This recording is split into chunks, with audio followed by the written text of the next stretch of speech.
एक hidden layer है। ठीक है, ये तो अपने इनपुट लेयर हो ही गई। इनपुट इज x1, यहाँ पे वेट इज w1। तो अब w1 x1 को हम जो है z1 बोल रहे हैं। फिर उस पर जब हम कोई एक्टिवेशन फंक्शन लगा देंगे तो वो a1 बन जाएगा। ठीक है, और फिर w2, तो अब z2 बेसिकली क्या हो जाएगा, z2 हो जाएगा w2 a1। ठीक है, एंड a2 यानी कि y हैट क्या हो जाएगा, वो हो जाएगा सिग्मा z2। आप नोट कीजिएगा, देखिए यहां पे हमने g लिखा है, g लिखा है यहां पे, क्यों?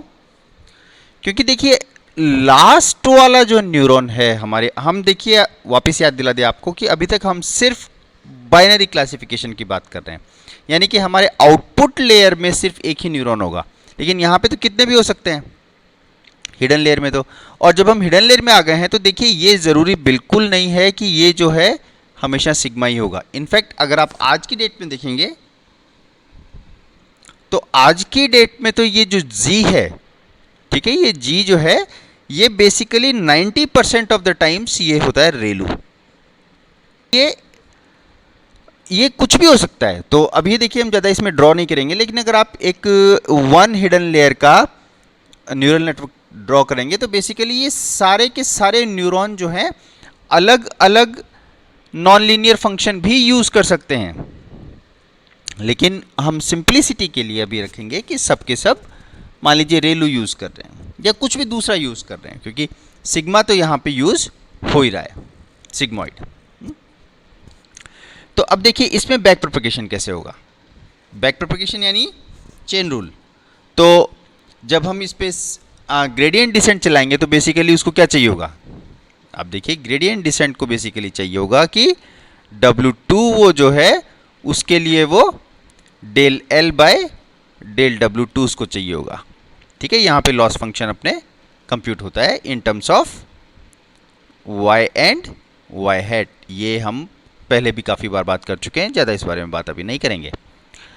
और W1 की अपडेट में क्या चाहिए होगा अपने को, W1 की अपडेट में अपने को चाहिए होगा del L by del W1।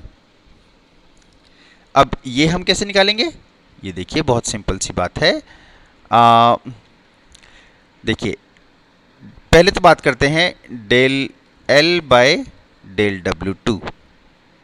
तो ये क्या हो जाएगा, देखिए ये हो जाएगा भाई del L by del y hat यानी कि A2। ठीक है, तो A2 इज y हैट, अभी होगा Z2, है ना। तो अब W2 के लिए क्या करेंगे, हम W2 के लिए करेंगे del Z2 by del W2। तो ये अपना ये क्वांटिटी तो कंप्यूट हो गई यहाँ वाली तो, ठीक है। डेल, लेकिन चूंकि हमको ये भी चाहिए होगा तो अब देख लिए इसके लिए हमें क्या करना होगा, वही del L by del y hat तो होगा ही, del y hat by del Z2 भी होगा। लेकिन अब ये वाली जो टर्म है ना, देखिए ये यहाँ पे सीधी सीधी ऐसे की ऐसे नहीं आ सकती है ना, क्योंकि वो तो हमको del L by del W2 देती है। तो अब हम क्या करेंगे,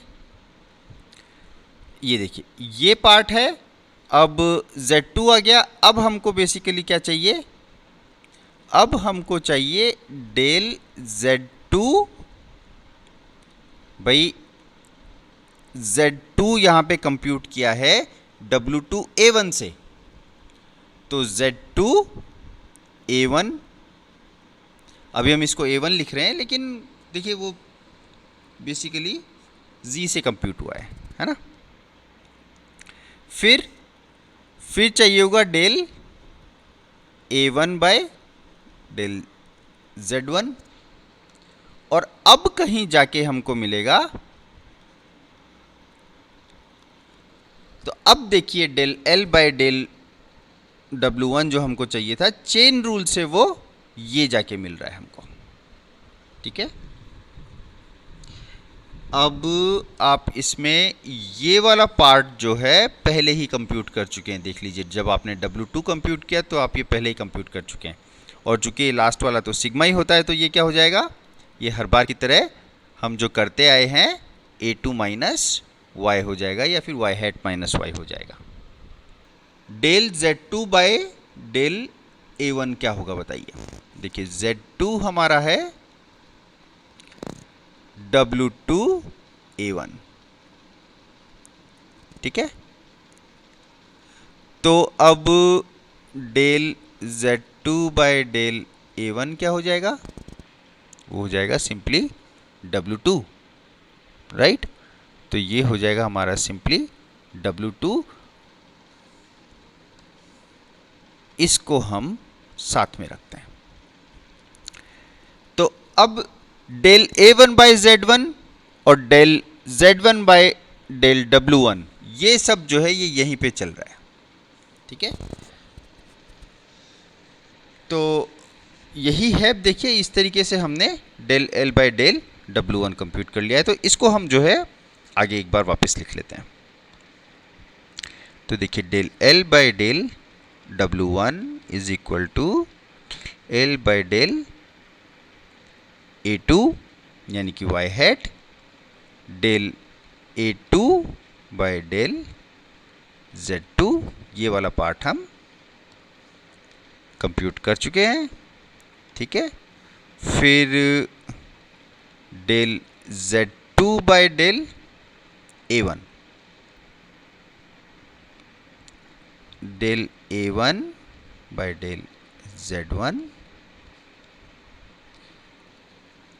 W1। तो अब ये जो चीज़ कंप्यूट हो रही है वो हो रही है del L by del W1।